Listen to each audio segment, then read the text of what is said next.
பாரதிய ஜனதா கட்சி தேர்தல் ஆணையத்தை தங்களுக்கு தோதுவாக வளைத்து தில்லுமுள்ளு செய்வதற்கு பயன்படுத்துகிறார்கள் என்பது அவ்வப்போது ஒரு யூகமாக சொல்லப்பட்டு வந்தது. இப்போது ஆதாரபூர்வமாக கண்டறியப்பட்டிருக்கிறது. ராகுல் காந்தி அவர்கள் அதை அம்பலப்படுத்தி இருக்கிறார். இதையெல்லாம் மனதில் வைத்துக் கொண்டுதான் தமிழ்நாட்டிலே தேசிய ஜனநாயக கூட்டணி ஆட்சிதான் அமையும் என்று அமித்ஷா சொல்லியிருப்பார் என்ற ஒரு ஐயத்தை உருவாக்குகிறது. ஸ்பெஷல் இன்டென்சிவ் ரிவிஷன் என்ற SIR நடவடிக்கையை தேர்தல் ஆணையம் கைவிட வேண்டும் என்று வலியுறுத்தி வருகிற 11ஆம் தேதி ராகுல் காந்தி தலைமையில் இந்தியா கூட்டணி கட்சி தலைவர்கள் அனைவரும் நாடாளுமன்ற உறுப்பினர் உட்பட பேரணி நடத்த இருக்கிறோம். இது மிகப்பெரும் ஆபத்து, ஜனநாயகத்திற்கு எதிரானது. அனைத்து தரப்பு ஜனநாயக சக்திகளும் பாஜகவின் இந்த தில்லுமுள்ளு தேர்தல் அரசியலுக்கு எதிராக அணிதிரள வேண்டிய தேவை. தமிழகத்தில் இந்த மாதிரி போலி வாக்காளர்கள் இணைக்கப்பட்டதா இன்னைக்கு துரைமுருகன் அவர்களும் குற்றம் சாட்டிருக்காரு. எதிர்கட்சி அதை பற்றி எதுவும் பேசல. பாஜகவோடு கூட்டணி வைத்திருக்கிற அதிமுகவால் இதை பேச முடியாது.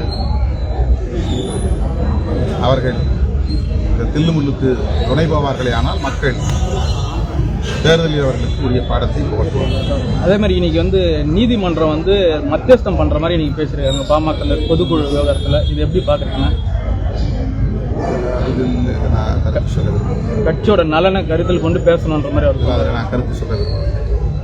ஆனால் இப்போ அந்த தூய்மை பணியாளர்கள் போராட்டம் நடைபெறுது, அரசு கவனம் செலுத்தல நம்ம குற்றச்சாட்டு சொல்றாங்க. தூய்மை பணியாளர்கள் விஷயமாக நான் முதல்வர் அவர்களை சந்தித்து பேசினேன். நகர்ப்புற வளர்ச்சி அமைச்சர் KN நேரு அவர்களிடம் பேசுவதற்கான வாய்ப்பு கிடைத்தது. இந்த 5-6 மண்டலங்களை சார்ந்த 1900 தூய்மை பணியாளர்களை அதே திட்டத்தின் கீழ் மறுபடியும் பணி செய்ய அனுமதிக்க வேண்டும் என்பது என்னுடைய வேண்டுகோள். 1953 பேர் என்று சொல்கிறார்கள். NULM என்று சொல்லக்கூடிய அந்த திட்டத்தின் கீழ் அவர்கள் தொடர்ந்து பணி செய்ய அனுமதிக்க வேண்டும். அதற்கு மேற்பட்டு தேவைப்படுகிற தூய்மை பணியாளர்களை அவுட் சோர்சிங் மூலமாக எடுத்துக்கொள்வது ஒன்றும் பிரச்சனை இல்லை என்பதை தூய்மை பணியாளர்கள் அந்த போராட்டத்தில் உள்ளவர்கள் கூறுகிறார்கள். சரி, இப்போ அந்த தேசிய கொள்கைக்கு மாற்றம் மாநில கல்விக் கொள்கை இப்போ வெளியிட்டிருக்காங்க. இன்னைக்கு அது எப்படி வரவேற்குங்க? 11ஆம் வகுப்பு அந்த இதுவும் நீக்கியிருக்காங்க. தேர்வு மாணவர்களுக்கு அழுத்தமாக இருக்கும் அப்படின்னு மாநில அரசே ஒரு கல்விக் கொள்கையை வரையறுத்து வெளியிட்டிருப்பது மிகுந்த பாராட்டுதலுக்குரியது, வரவேற்கிறோம். விடுதலை சிறுத்தைகள் கட்சி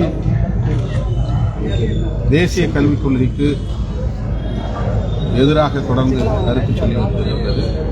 திமுகவும் அந்த நிலைப்பாட்டில் உறுதியாக இருக்கிறது. மகிழ்ச்சி அளிக்கிறது, வரவேற்கிறோம், பாராட்டுகிறோம்.